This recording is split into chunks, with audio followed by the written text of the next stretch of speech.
کبھی سوچا ہے کہ ہم سب کی یعنی پوری انسانیت کی کہانی آخر شروع کہاں سے ہوئی؟ آج ہم اسی پہلی اور بنیادی کہانی میں اتریں گے۔ یہ کہانی ہے تخلیق کی، ایک بہت بڑے انتخاب کی، اور پھر ایک نئی شروعات کی۔ یہ صرف کوئی پرانی داستان نہیں، بلکہ اس میں ہم سب کے لیے گہرے سبق چھپے ہیں۔ تو آئیے وقت میں پیچھے چلتے ہیں۔ ذرا تصور کیجئے ایک ایسے وقت کا جب اس زمین پر انسان کا کوئی نام و نشان نہیں تھا۔ ہر طرف بس ایک گہری کائناتی خاموشی تھی۔ اور اسی خاموشی میں کہانی کا پہلا باب ایک ایسے اعلان سے شروع ہوتا ہے جو سب کچھ بدلنے والا تھا۔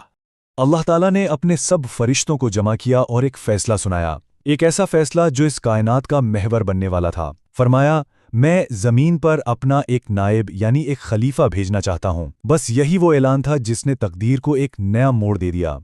اچھا، یہ سن کر فرشتے حیران تو ہوئے اور انہوں نے بہت ادب سے اپنا ایک خدشہ ظاہر کیا کہ کیا آپ زمین پر ایک ایسی مخلوق بھیجیں گے جو وہاں فساد کرے گی اور خون بہائے گی؟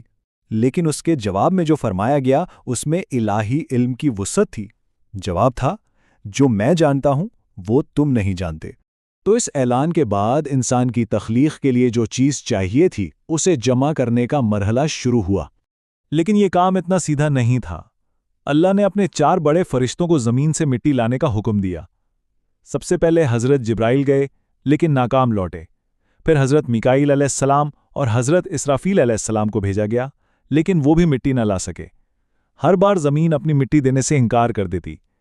آخر میں یہ ذمہ داری حضرت اسرائیل علیہ السلام کو دی گئی۔ سوال یہ ہے کہ ایسا کیوں ہو رہا تھا؟ جب بھی کوئی فرشتہ جاتا تو زمین فریاد کرتی کہ مجھ سے جو انسان بنیں گے وہ نافرمانی کریں گے اور اس کا عذاب مجھے بھی جھیلنا پڑے گا۔ لیکن جب حضرت اسرائیل پہنچے تو انہوں نے ایک ہی جواب دیا، میں اللہ کے حکم کو ٹال نہیں سکتا، اور بس وہ اپنے فرض میں کامیاب ہو گئے۔ اور اب وہ لمحہ آتا ہے جب مٹی کے ایک بے جان مجسمے میں زندگی کی پہلی کرن داخل ہوتی ہے۔ اس مٹی سے حضرت آدم علیہ السلام کا جسم بنایا گیا اور اسے جنت میں رکھ دیا گیا۔ کافی عرصے تک یہ مجسمہ یوں ہی بے جان پڑا رہا۔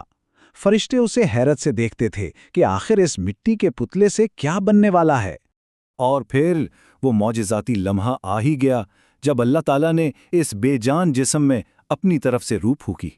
جیسے ہی روح جسم میں داخل ہوئی اور زندگی ملی، حضرت آدم علیہ السلام کی زبان سے جو پہلا لفظ نکلا وہ تھا الحمدللہ، یعنی ساری تعریفیں اللہ کے لیے ہیں۔ یہ شکر گزاری کا پہلا اظہار تھا جو ہمیں بتاتا ہے کہ انسان کی فطرت میں اپنے بنانے والے کا شکر شامل ہے۔ تخلیق تو مکمل ہو گئی، لیکن یہیں سے کہانی کا سب سے بڑا تنازعہ بھی شروع ہوا، یعنی اطاعت کا پہلا اور سب سے بڑا امتحان۔ اللہ تعالیٰ نے تمام فرشتوں کو ایک بالکل صاف اور واضح حکم دیا کہ آدم کو سجدہ کرو۔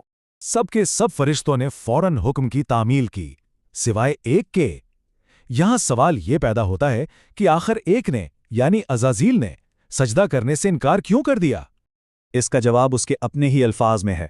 اس نے تکبر سے کہا، میں اس سے بہتر ہوں، تو نے مجھے آگ سے بنایا ہے اور اسے مٹی سے۔ یہی وہ تکبر تھا، یہی وہ انا تھی جو اس کے زوال کی وجہ بنی، اور وہ عزازیل سے ہمیشہ کے لیے شیطان بن گیا۔ جنت سے نکالے جانے کے بعد شیطان نے اللہ سے 2 درخواستیں کیں۔ پہلی یہ کہ اسے قیامت تک کی زندگی دی جائے، اور دوسری یہ کہ اسے انسانوں کو گمراہ کرنے کی اجازت مل جائے۔ اب کہانی کا رخ واپس جنت کی طرف جاتا ہے، جہاں حضرت آدم علیہ السلام کے لیے ایک نئی زندگی اور ایک بالکل نیا امتحان انتظار کر رہا تھا۔ جنت میں حضرت آدم علیہ السلام کی تنہائی کو دور کرنے کے لیے اللہ نے ان کی پسلی سے حضرت حوا کو پیدا کیا۔ دونوں وہاں خوشی خوشی رہنے لگے، اور ان کے لیے بس ایک ہی پابندی تھی، ایک اصول تھا جو دراصل ان کی اطاعت کا امتحان تھا۔ لیکن شیطان تو اپنے مشن پر تھا۔ اس نے پہلے حضرت حوا کو بہکایا اور پھر ان کے ذریعے حضرت آدم علیہ السلام کو بھی وہ ممنوع پھل کھانے پر راضی کر لیا۔ یہ صرف ایک لمحے کی بھول تھی، مگر اس کا نتیجہ بہت بڑا نکلا۔ جیسے ہی انہوں نے وہ پھل کھایا، ان کے جنتی لباس غائب ہو گئے اور انہیں اپنی غلطی پر شدید شرمندگی کا احساس ہوا۔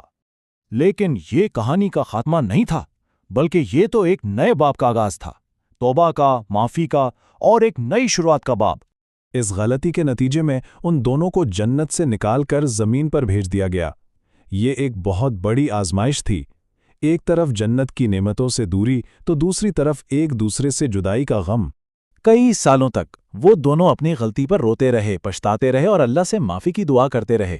آخرکار ان کی سچی توبہ اور پشیمانی کو قبول کیا گیا۔ اللہ نے انہیں معاف کر دیا، انہیں دوبارہ ملایا، اور یہیں سے زمین پر انسانیت کے عظیم سفر کا آغاز ہوا۔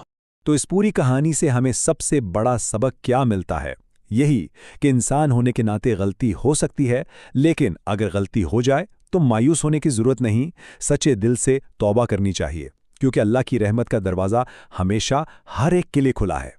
تو آخر میں یہ سوال ہم سب کے سوچنے کے لیے ہے، یہ قدیم کہانی آج بھی ہمیں اپنی زندگی میں ہونے والی غلطیوں کا سامنا کرنے، معافی مانگنے کی اہمیت اور ایک دوسرے موقع کی طاقت کے بارے میں کیا سکھاتی ہے؟